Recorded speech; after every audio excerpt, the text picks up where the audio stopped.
I didn't realize anything was wrong at first. That's the part that still scares me the most. It was a Monday morning when I woke up to my alarm going off at 6:30 a.m., the same sound I'd heard every weekday for the past 9 years. I remember rolling over, groaning, and thinking how fast the weekend had gone. I remember checking my phone and seeing the date, Wednesday. That made no sense. I clearly remembered going to bed on Sunday night. I remembered watching an old movie, brushing my teeth, setting my alarm. Monday was supposed to come next. But my phone insisted it was Wednesday, and according to the lock screen, it was already mid-morning. I assumed my phone had glitched. It happens. I got dressed, poured myself a cup of coffee, and stepped outside into the quiet streets of Briar Hollow, the small town I'd lived in my entire life. That's when the first crack appeared. My neighbor, Mrs. Calder, was already loading groceries into her car. She waved at me and smiled. "Morning," she said cheerfully. "Crazy storm we had yesterday, huh?" I paused. "Storm?" She laughed. "You slept through it? Power went out for hours." I smiled politely, but my stomach tightened. There had been no storm on Sunday night. At work, it got worse. I work at the town records office. Boring job, quiet building, endless paperwork. The kind of place where days blur together, which is why I didn't question things at first. But when I logged into my computer, I noticed something odd. There was a gap. Our digital records jumped straight from Sunday to Wednesday. No Monday, no Tuesday. At first, I thought it was a syncing error. I checked physical files. Same thing. Calendars on the wall skipped 2 squares. Security logs listed routine activity, then nothing, then normal entries again. I asked my coworker Dan about it. "Hey," I said, keeping my voice light, "do you remember what happened on Monday?" He frowned, thinking. Nothing special, same as always." "What about Tuesday?" He shrugged. "Why?" "Just curious." He laughed. "Man, you worry too much." Everyone said that. No one remembered anything unusual. In fact, no one seemed to notice anything missing at all. But I did, because I remembered Monday. At least parts of it. That night I dreamed of sirens, low, distant wailing that vibrated through my chest. I dreamed of standing in the middle of Main Street while every building around me went dark at once, like someone had flipped a switch on the entire town. I dreamed of shadows moving where people should have been. When I woke, my sheets were soaked in sweat, and I knew something had been taken from us. So I started digging. At home, I checked my phone more carefully. No messages from Monday or Tuesday, no photos, no calls, but my battery usage showed activity. My step counter showed movement. I had lived those days. They just weren't there anymore. I went to the police station next. The chief, a man I'd known since childhood, listened patiently as I explained everything. When he finished, he leaned back in his chair. "You're stressed," he said gently. "Sometimes the brain fills in gaps." "But there are gaps," I insisted. "Check your logs, check the cameras." He did, and for the first time his expression changed. Every security camera in Briar Hollow showed the same thing. At 12:07 a.m. on Monday, the footage cut to static. Not just one camera, all of them. They resumed at 5:43 a.m. on Wednesday.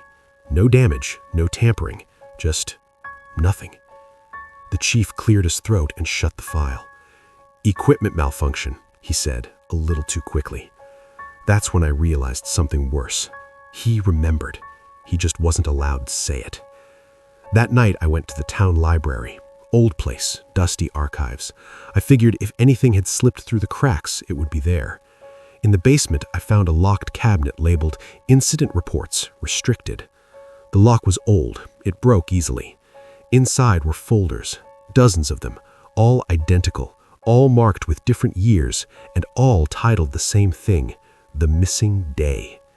Every few decades, the same thing happened. A full day erased. No records, no memories, except for one person each time. A school teacher in 1951, a mechanic in 1979, a nurse in 2004. They all remembered. They all tried to warn people, and every single one of them disappeared within a week. My hands were shaking as I read the final report, dated yesterday. Designated witness? My name. Before I could react, the lights went out. The library fell silent.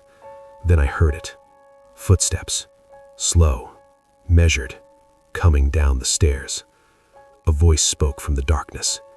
You weren't supposed to remember. A flashlight beam flicked on, blinding me. Figures emerged from the darkness.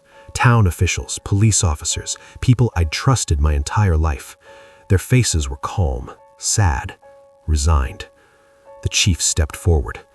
We tried to make it gentle this time. We always do. What happened? I whispered. What happens on the missing day? No one answered at first. Then Mrs. Calder's voice spoke softly from behind him. It feeds, she said. I screamed when the floor beneath me moved. Not collapsed, opened. The ground split like a mouth revealing a vast darkness below the town. A presence pressed against reality itself, something ancient and patient. Briar Hollow was built on it, the chief said. In exchange for peace, prosperity, it takes one day and one witness. They grabbed me.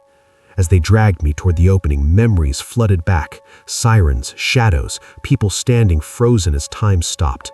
The thing below reaching upward, brushing minds clean. I understood then. The town didn't erase the day, it survived it. The last thing I saw before the darkness took me was the chief's face. I'm sorry, he said. Tomorrow, no one will remember you ever existed. And he was right, because today is Wednesday. And if you're hearing this, I wasn't the first, and I won't be the last.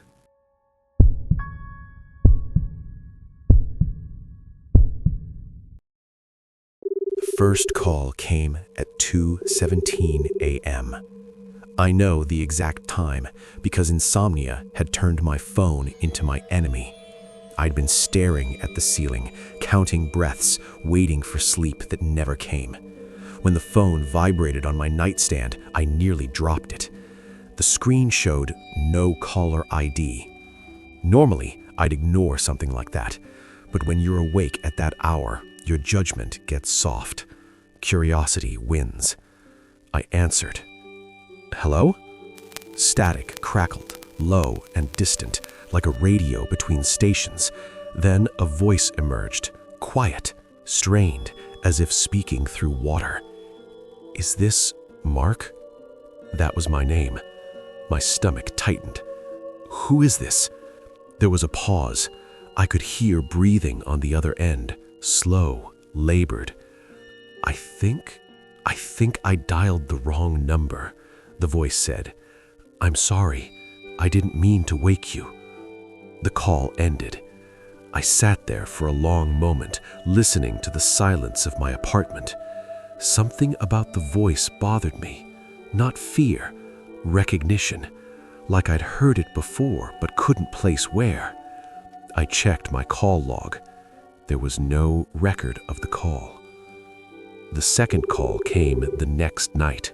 Same time, 2:17 a.m., same blank screen. This time, when I answered, the voice spoke immediately. You shouldn't have picked up. My heart slammed against my ribs. Who are you?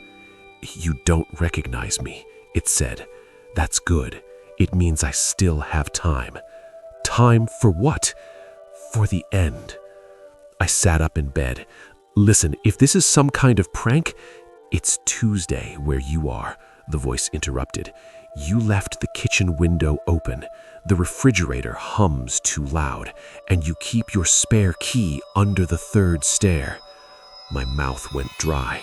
No one knew those things. What do you want? I whispered. To warn you, it said, like someone warned me. The line went dead. The next morning, I told myself it was stress, sleep deprivation, a voice changer app, something rational.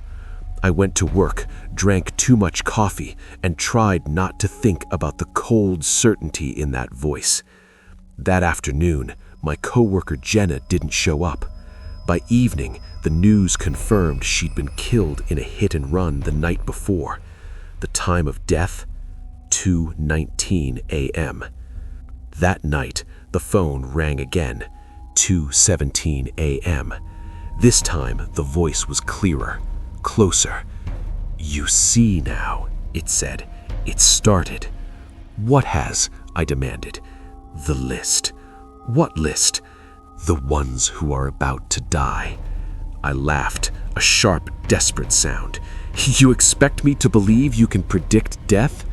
"No," the voice said softly. "I expect you to listen." It told me another name, a man who lived 2 floors below me, a stranger. I didn't sleep. At dawn, sirens filled the street. The man had suffered a heart attack in his shower. I stopped answering the phone after that, but it didn't stop ringing. Every night at 2:17, sometimes once, sometimes over and over until sunrise. Always the same number, always the same silence when I refused to pick up. Then the voicemail started. There were never words, just breathing, weak, fading. On the 4th night, I answered. "Why are you doing this?" I asked. "Because it's my turn to warn someone," it replied. "That's how it works." "Who are you?" Another pause. "I was you 6 days from now." My blood ran cold. "That's not possible." "You answered a call meant for the dead. Now you're part of the chain." It explained then. When someone dies suddenly, violently, unexpectedly, their final thought reaches for connection. Sometimes it finds a living number, the wrong number.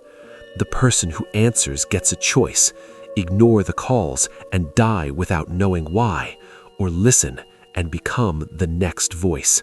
"How do I stop it?" I asked. "You don't. It only delays it." The calls continued. Every night a new name, every day a new death, accidents, aneurysms, falls, perfectly timed, and every night the voice grew weaker. "I don't want to disappear," it confessed once. "What happens when you do?" I asked. "Someone else answers." On the 7th night, my phone rang at 2:16 a.m., 1 minute early. The voice was barely audible now. "It's almost time," it whispered. "For what?" "For you to hear your own name." The screen changed. This time, the caller ID wasn't blank. It showed my number. I answered, hands shaking, and I heard myself, my voice, ragged, distant, terrified. "It's you," my future self whispered. "Please, please, listen carefully." The call cut off at 2:17 a.m. The next morning, I found a voicemail time-stamped 1 minute later. It was empty. No breathing, no sound at all. That night, my phone rang. I answered without thinking, and I said the words I now know by heart. "You shouldn't have picked up."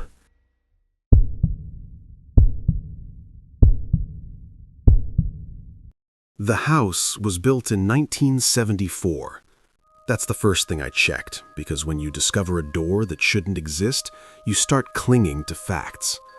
My wife, Eleanor, and I had lived there for almost 3 years. It was an ordinary suburban home at the edge of a quiet development.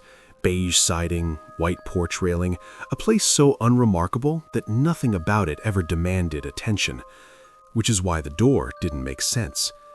It appeared on a Sunday afternoon while I was reorganizing the storage room.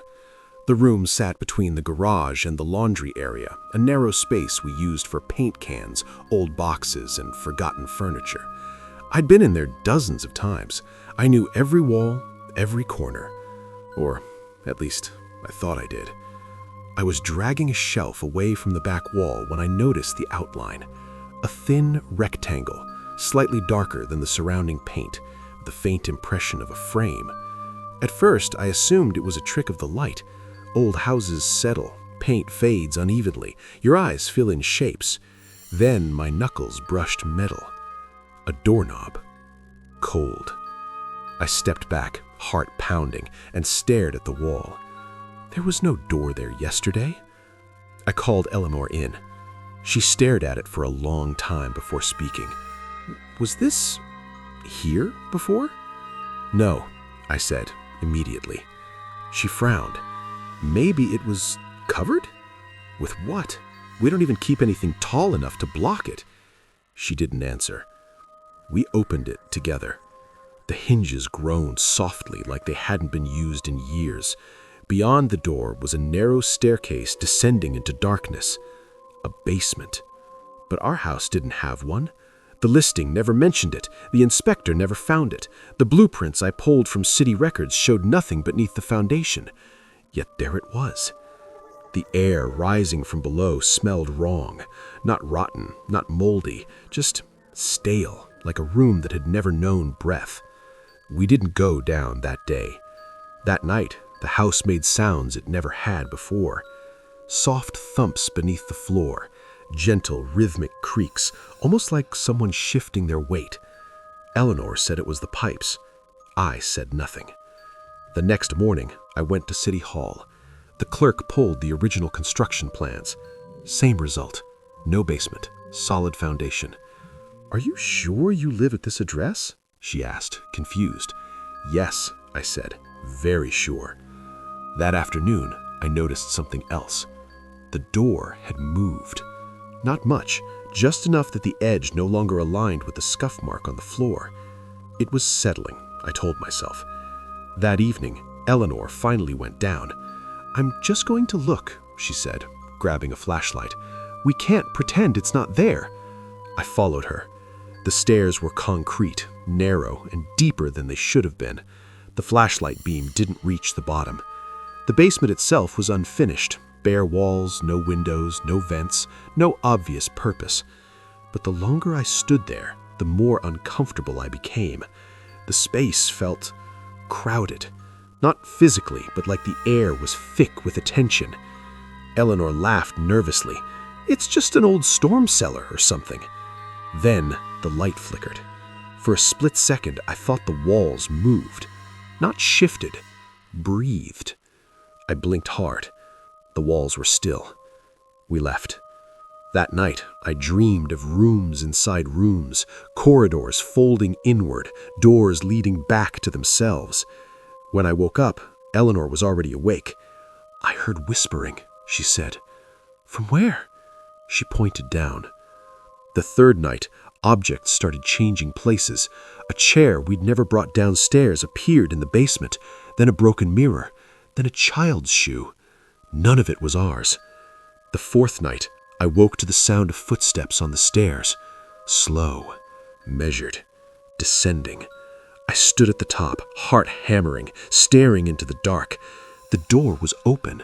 The stairs were empty, but the basement light was on. We decided to seal it.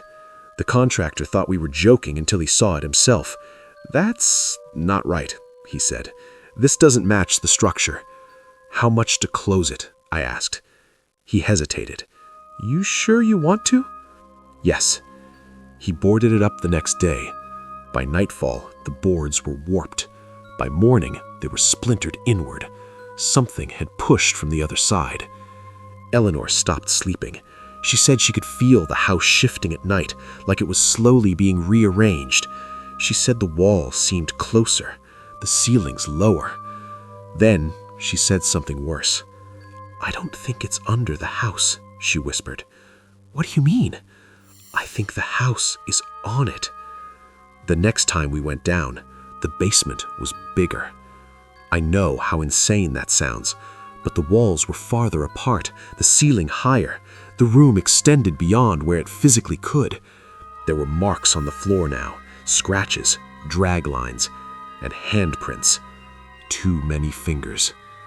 Then we found the photos, black and white, scattered across the floor.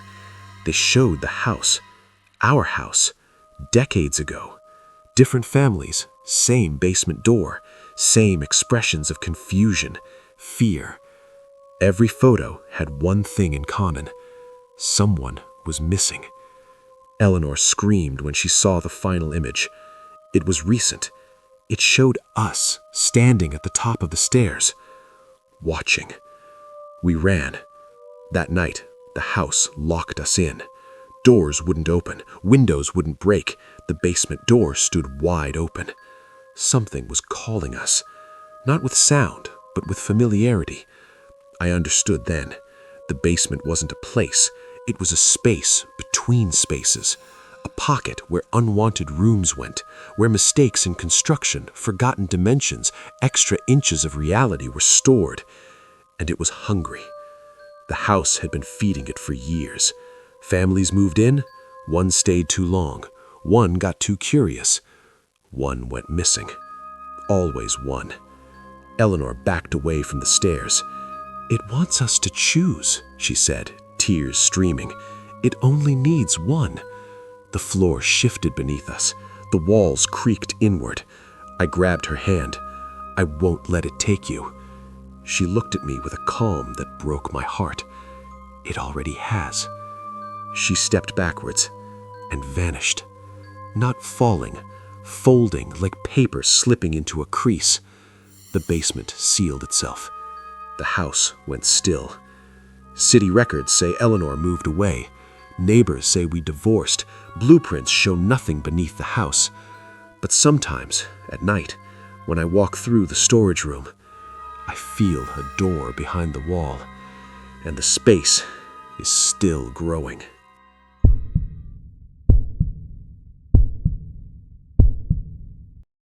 The lake freezes solid every winter.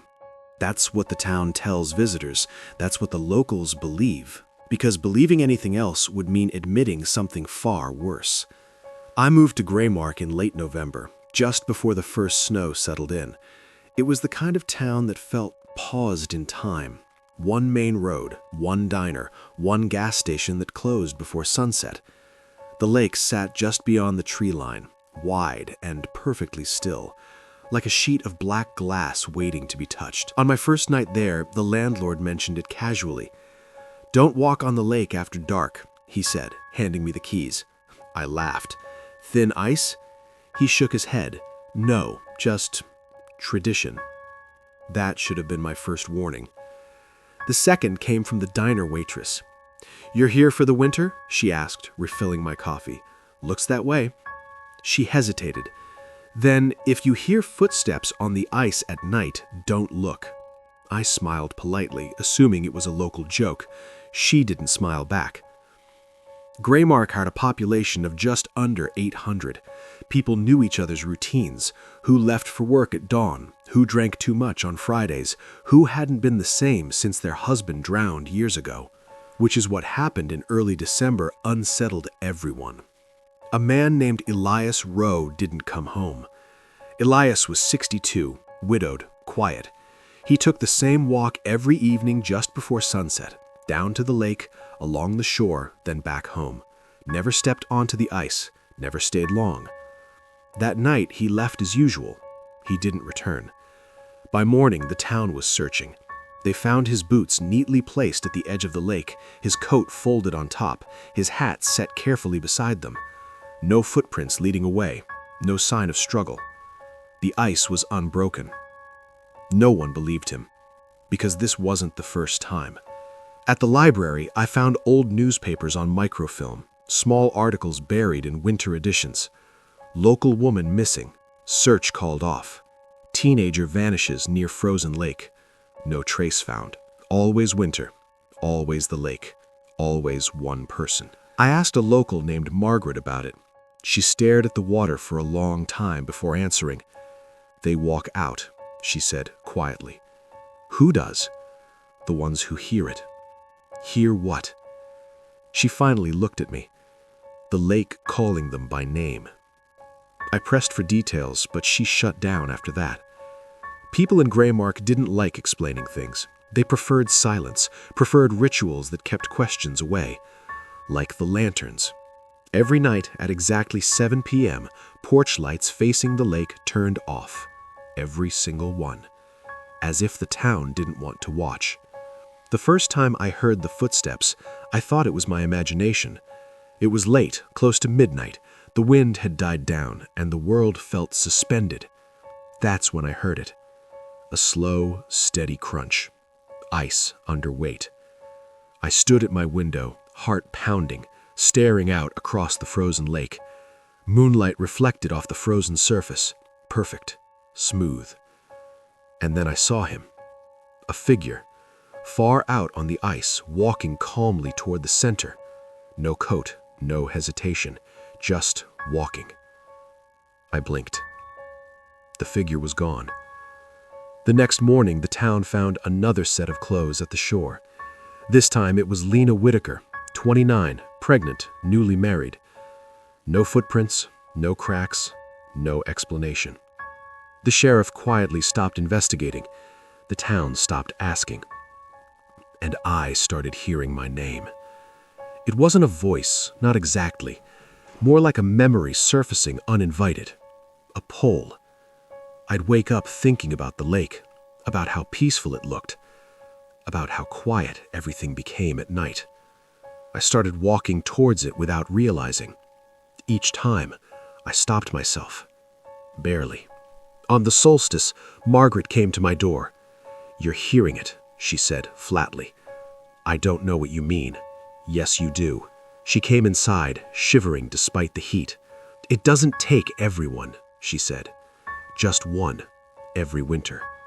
Sometimes two if the ice is thick." "Why?" She shook her head. "Balance." I laughed weakly. "That's not an answer." "It's the only one we have." She told me the truth then, or as close as anyone had come. The lake wasn't dangerous because of thin ice. It was dangerous because it was empty. Before the town existed, before the road, before the names, there was a hollow beneath the water, a depth that didn't reflect the sky, a place where sound went and didn't return. People used to disappear near it even before the lake froze. So the town learned. When winter came and the surface hardened, the lake could reach out. Not with force, with familiarity. It showed people moments from their lives, regrets, longing, faces of the dead, promises of quiet. And some people, usually the lonely, the grieving, the tired, answered. "What happens if no one goes?" I asked. Margaret's eyes filled with fear. Then, the ice breaks. That night, the calling was stronger than ever. I stood at the shore, boots crunching in the snow, staring out across the frozen lake. Moonlight shimmered, the surface looked flawless, inviting. I saw figures standing far out, unmoving, watching, waiting. Behind me, the town was dark, no lights, no witnesses. I stepped forward. The ice held. Each step felt lighter than the last, like the world behind me was loosening its grip. Halfway out, I stopped. I thought of nothing in particular. No regrets, no longing, just cold. The ice beneath me groaned, not cracking, responding. I understood then. It didn't take people who wanted to die. It took people who were ready to stop resisting. I turned back. The next morning, the town found someone else's clothes at the shore. A man passing through. No family, no history. The winter ended quietly after that. The lake thawed. Graymark survived another year. But every winter since, when the ice forms and the nights grow long, I feel it watching.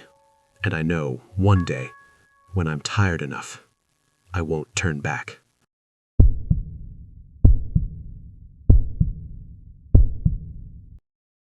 The last known photo was taken at 3:41 p.m. It shows a stretch of snow-covered trail disappearing into white fog. Pine trees on both sides. No footprints ahead. No signs of struggle.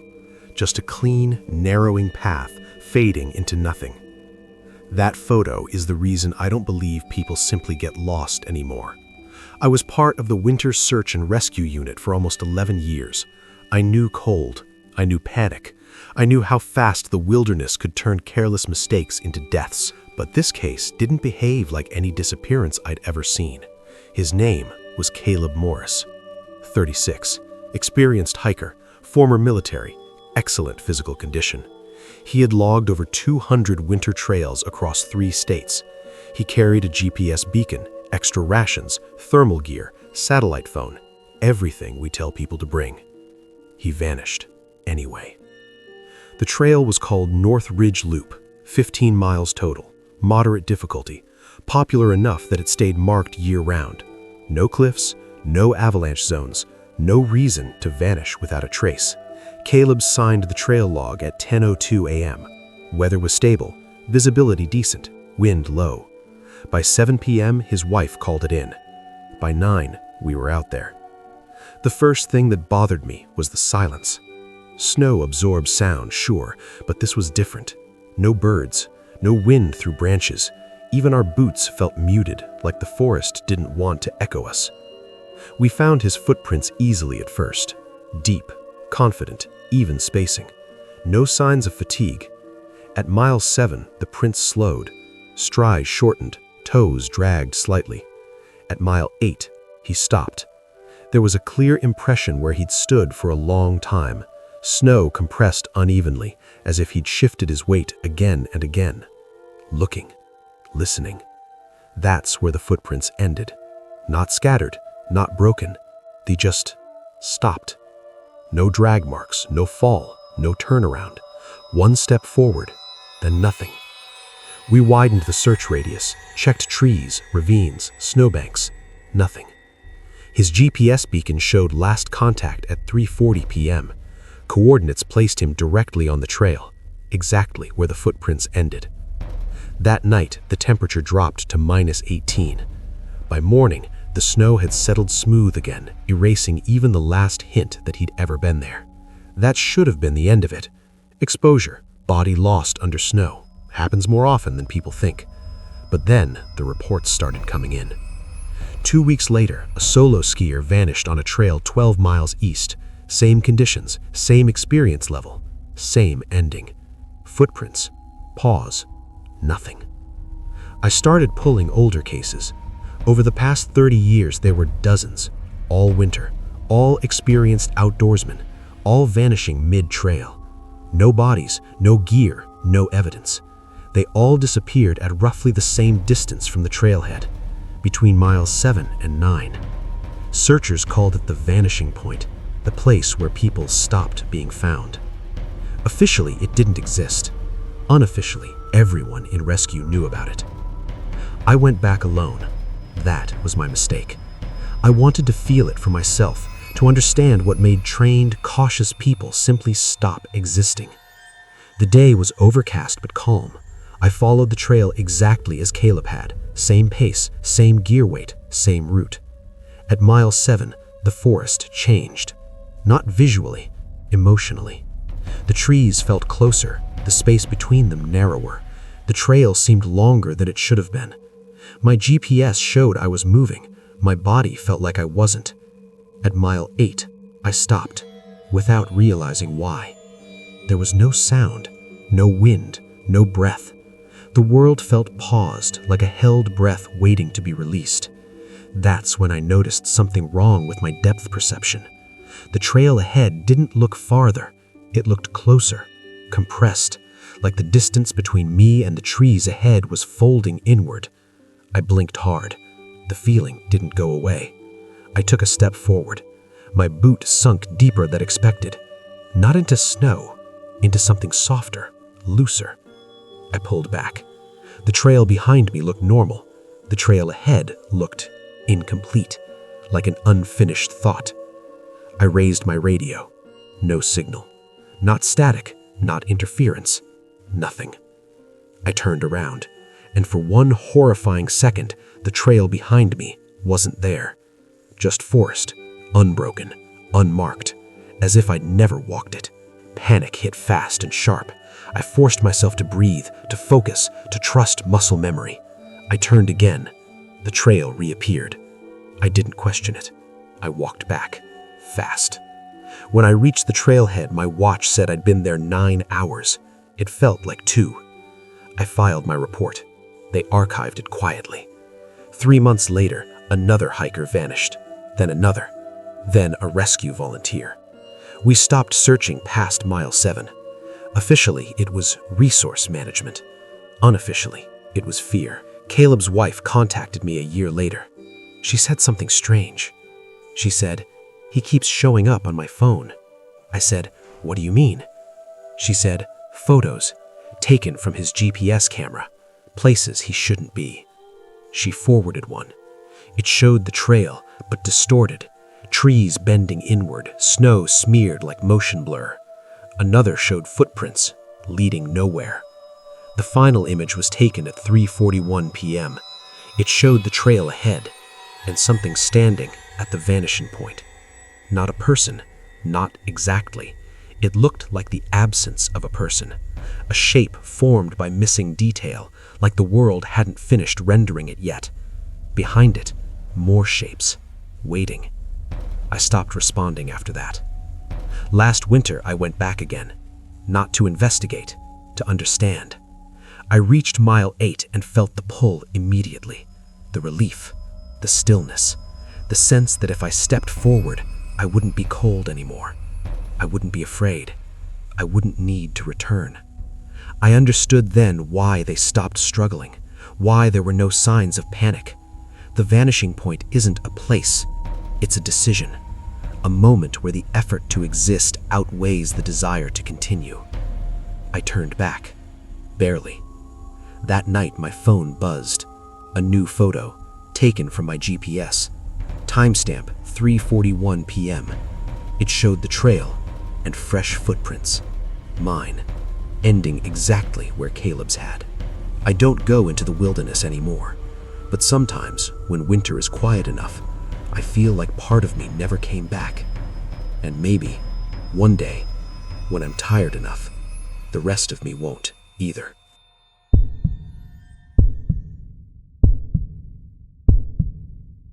The first time I noticed it, I blamed exhaustion. I was brushing my teeth, half asleep, staring at myself in the bathroom mirror. The light above the sink flickered faintly, casting shadows under my eyes. I raised my hand to wipe toothpaste from my lip, and my reflection followed a second too late. Just a fraction of a second, barely noticeable. I froze. Then the reflection caught up, copying my movement perfectly. I laughed it off. Depth perception, fatigue, bad lighting. That night, I dreamed of standing in front of a mirror that didn't show me at all, just an empty room behind the glass. The delay returned the next morning. This time, it was longer. I tilted my head. The reflection hesitated, then tilted. My pulse quickened. I waved my hand slowly. The reflection copied it, but not precisely. The movement was smoother, more deliberate, like it was deciding to move rather than reacting. I stepped back.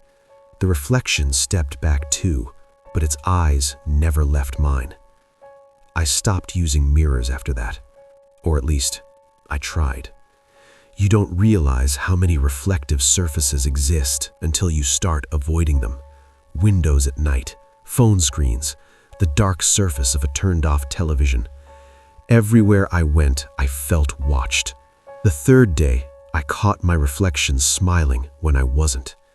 It happened in the elevator at work. Stainless steel walls, fluorescent lights.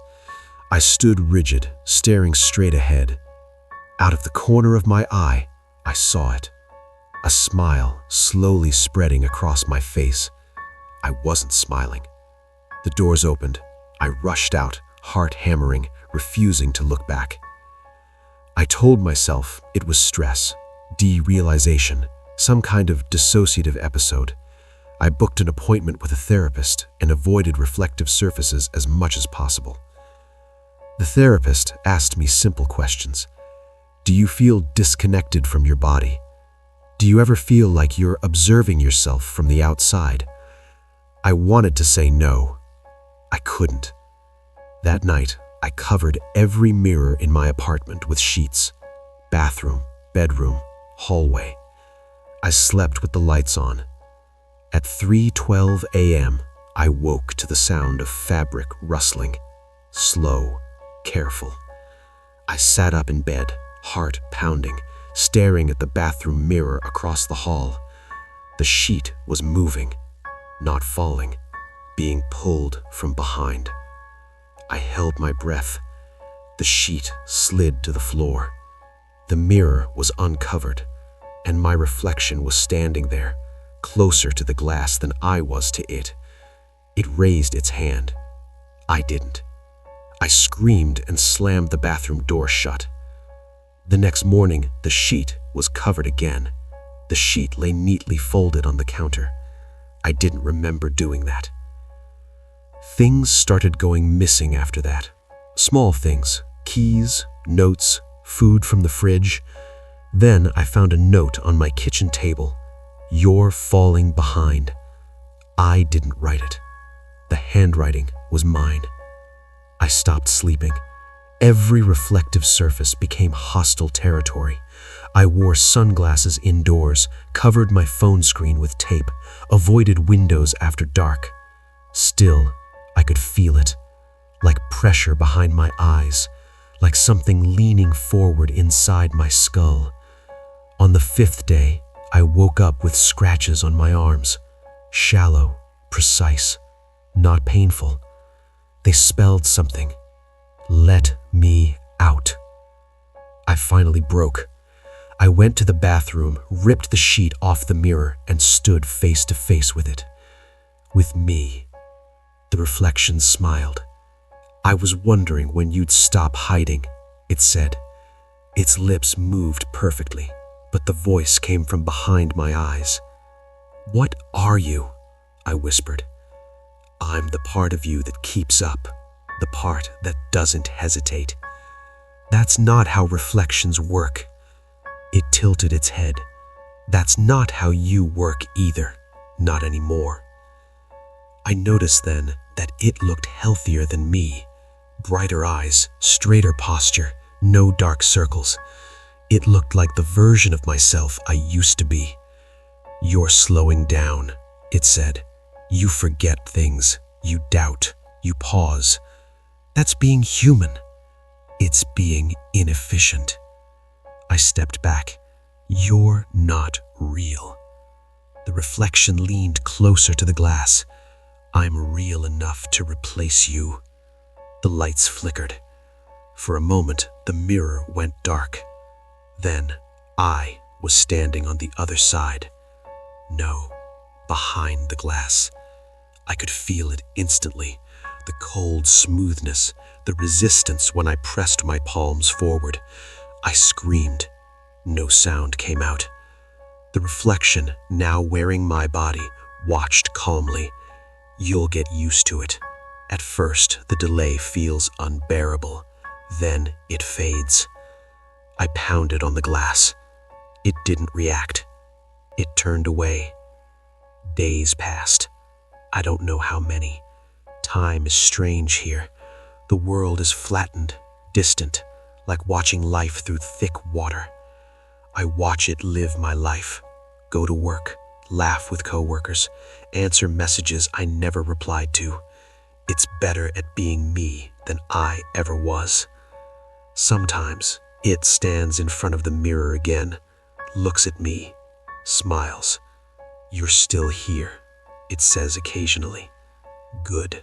That means I'm still ahead. I try to scream warnings. No one hears, because reflections don't make sound. And one day soon, when someone else notices their reflection lag, it won't be me warning them. It'll be it.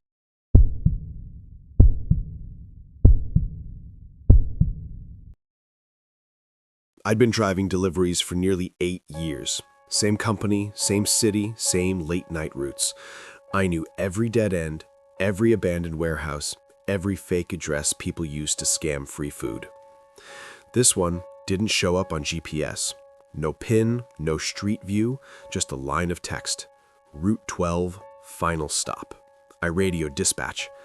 "No record of that address," the dispatcher said after a pause. "But it's assigned to you. Finish the route. Where is it?" Another pause. "Just keep driving." That was strange, but not alarming. Night shifts get weird, systems glitch, people make mistakes. So I drove. Route 12 led me farther out than usual.